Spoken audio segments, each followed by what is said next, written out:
Hi everyone, I want to welcome everybody back to the channel, and a topic I want to talk about today, which is a fairly tough one for people, and that is the passing of a loved one. So as we began doing videos on the channel and people have reached out, a common question that's come up is, how was the grieving process?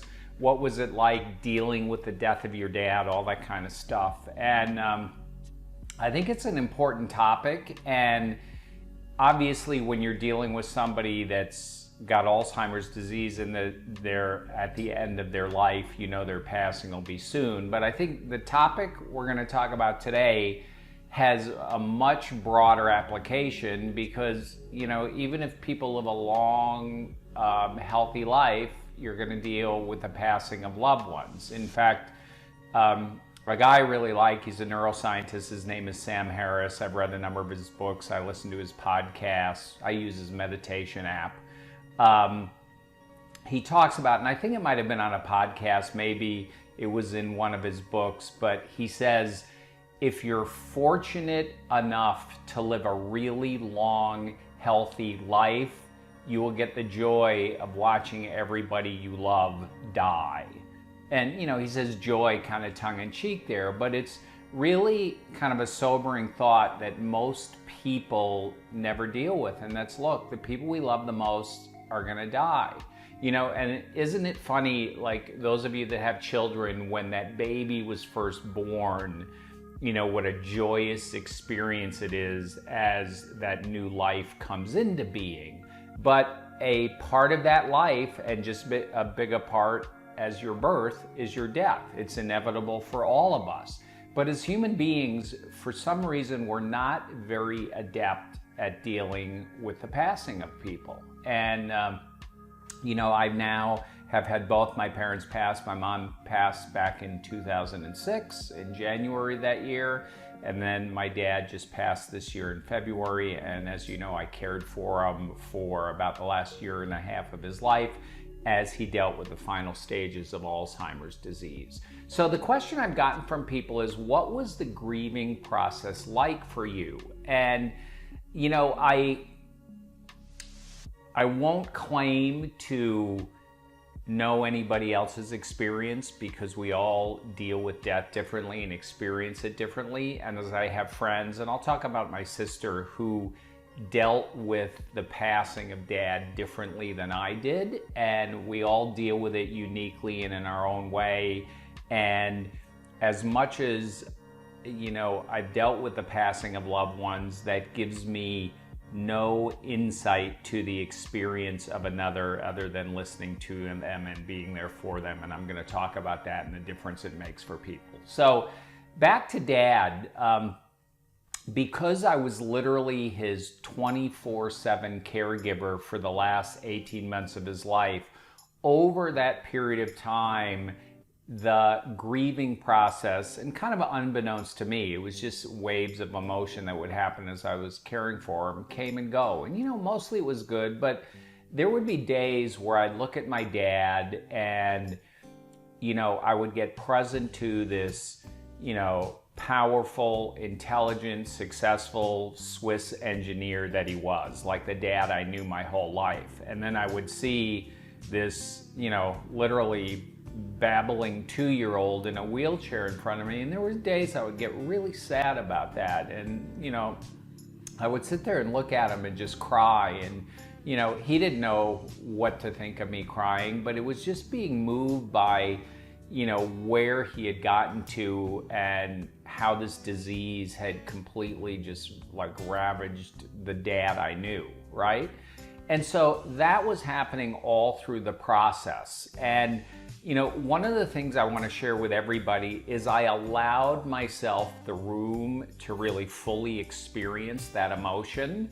And so many of us in life, we're coached by people to, be tough, be strong, you got this, buddy, slap on the back, all that kind of stuff. And it's really poor advice for grieving. Now, I think with most people, it's very well intended. When somebody's going through pain, we want to help them, we want to fix it, we want to make them feel better.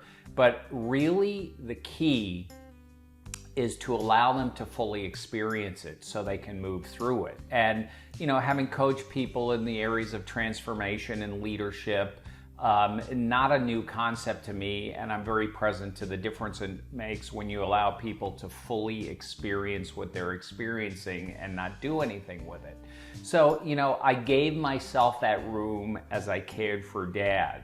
And then what was interesting, particularly in the final week he was alive, and hospice, obviously they're come in at end of life for people, so they're very adept at noticing when the passing of somebody is imminent. Like, they can see it coming. And I'll never forget the nurse who checked on Dad, not Ada, who was his day-to-day caregiver, but this was Kristen, who would come in once a week. She was an RN and take Dad's vitals and check his blood or whatever, right? She came in and she said, yeah, your dad's within days, right? Now, Dad was pretty tenacious, so it wasn't days. He hung on for about another week after that. But when hospice comes in those final days, they have a little sealed box they call the comfort kit. And that's code for the reason this box is sealed is because it contains morphine, okay? So, the last week I had Dad on the morphine, so he wasn't feeling any pain. And I think that's important because it allowed him to pass very peacefully with no pain or discomfort. But during that week, I really moved through a lot of sadness. There were a couple of days that I literally spent hours at his bedside holding his hand, crying, talking to him. And he was pretty much out, so it was more therapeutic for me to just express myself. Dad wasn't hearing it, he was mostly unconscious at that point. But it allowed me to keep moving through the various spaces.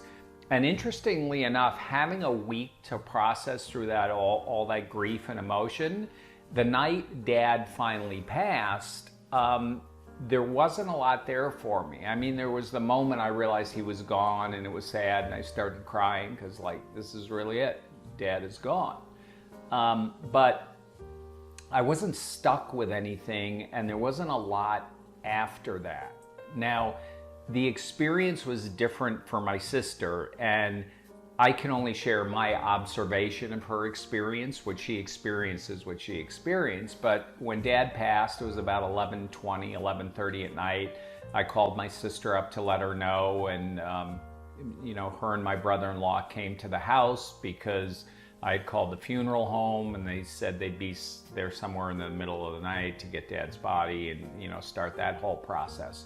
So, I told my sister, come on over, I'll put on a pot of coffee and we can sit around. And she wanted to obviously come be with Dad since he had passed. And when my sister got there, there was a lot of initial grief for her. And then there was the processing of that over days. So one of the things with my sister, and my sister by profession spent her adult life as a therapist. So, there's the good and bad news about having a therapist in the family and having it be your sister. The bad news is you're getting therapized all the time. I know that's not a word, but I like it. Or the flip side of that coin is you have this tremendous resource of a person that's been trained to listen very intently and help you move through things. So my sister's, my whole adult life been invaluable as a resource and somebody to talk to like that.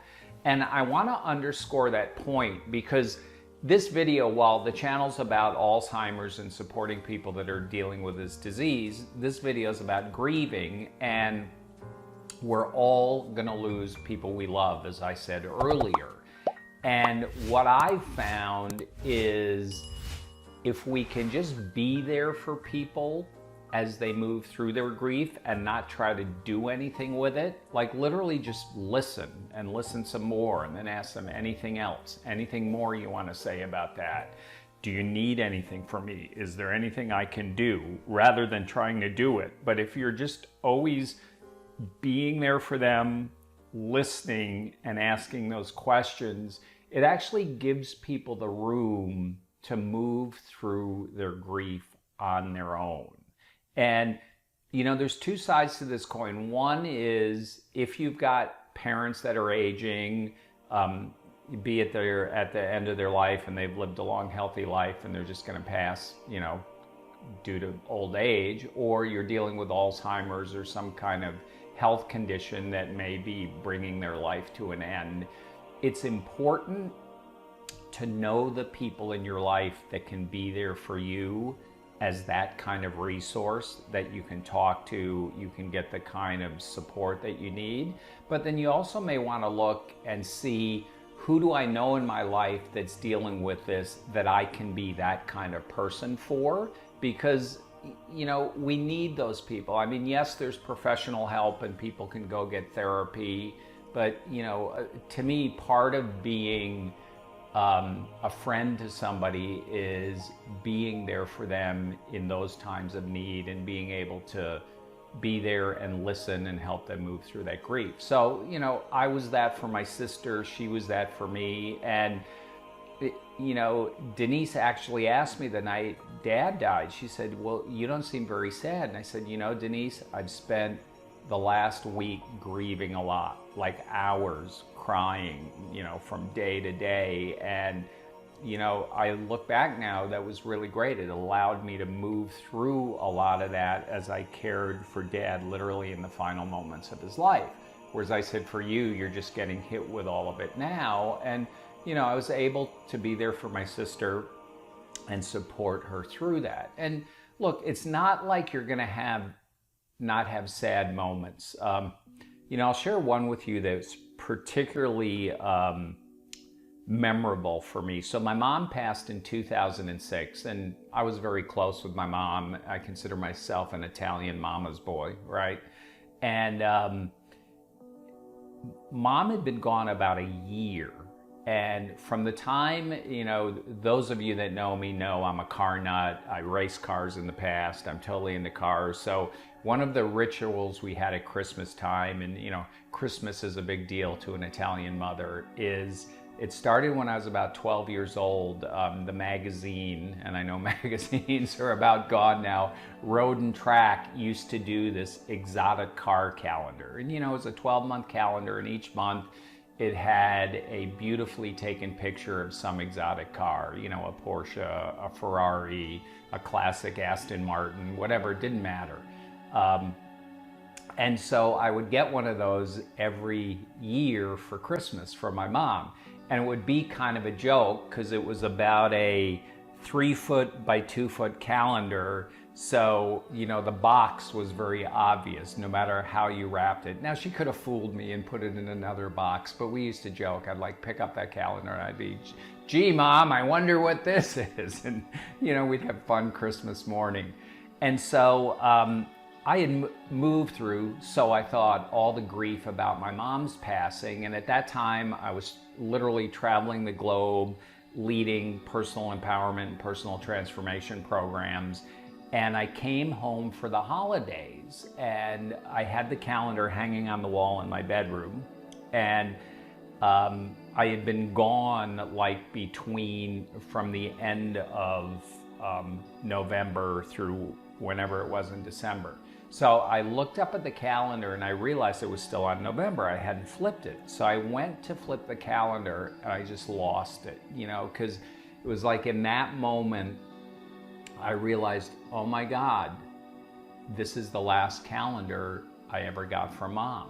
There won't be one of these this Christmas. And it brought up all this emotion. And I just stood there in my bedroom, probably for 5 minutes, and just cried and thought about my mom and flipped through the calendar. And it was really a beautiful moment for me. So I share that because we're going to have those kind of grieving moments when anybody we love dies. And what'll make the biggest difference is to allow yourself the room to experience the emotion, to move through it.